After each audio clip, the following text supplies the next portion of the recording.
It all started with a rumor, one that every British intelligence officer dismissed as impossible. They said the Germans had a weapon that could wipe a city off the map without firing a single shot. It sounded like fantasy, until 1918. That's when bizarre reports began trickling in from the Western Front. The entire trenches were collapsing without any explosions. Soldiers were found unconscious without a single wound. Even the birds were falling dead from a clear blue sky. Colonel Arthur Fletcher, a man who saw patterns where others saw chaos, was tasked with figuring out what was going on. His investigation began in a tiny French village. The locals spoke of a low, persistent humming sound that preceded the night all their livestock mysteriously died. There was no gunfire, no poison gas, and no sign of disease. Fletcher knew this was something entirely new. Soon after, a British scout team stumbled upon strange metal fragments near the abandoned trenches. The pieces were smooth, curved, and made from an alloy that British labs couldn't even identify. But the truly baffling part, the fragments were still warm to the touch, a full 3 days after they were recovered. The mystery deepened when an intercepted German message revealed a chilling codename, the Silence Engine. Fletcher's blood ran cold. This wasn't a bomb, it was a weapon designed to manipulate sound itself.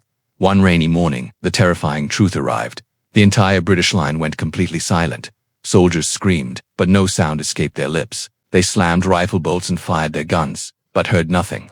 It was as if the world had been trapped inside a vacuum-sealed jar.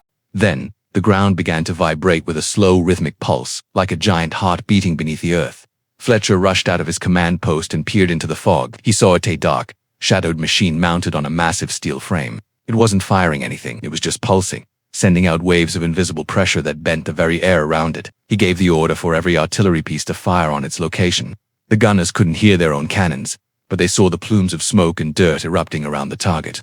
The machine shuddered, sparked, and collapsed. Instantly, sound came rushing back in a deafening wave. Fletcher led a team to the wreckage.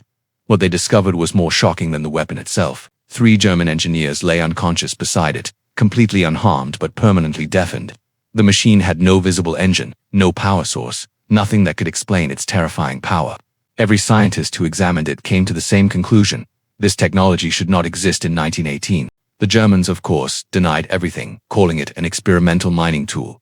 But Fletcher knew the truth. In his top-secret report, he wrote, "The machine was not built to destroy land. It was built to test something bigger than the war." The Silence Engine was secretly buried, and Fletcher's report was locked away in a forgotten archive. History never mentioned it again. But the soldiers who survived that day never forgot the moment the world went quiet and death arrived without a sound. Thanks for watching.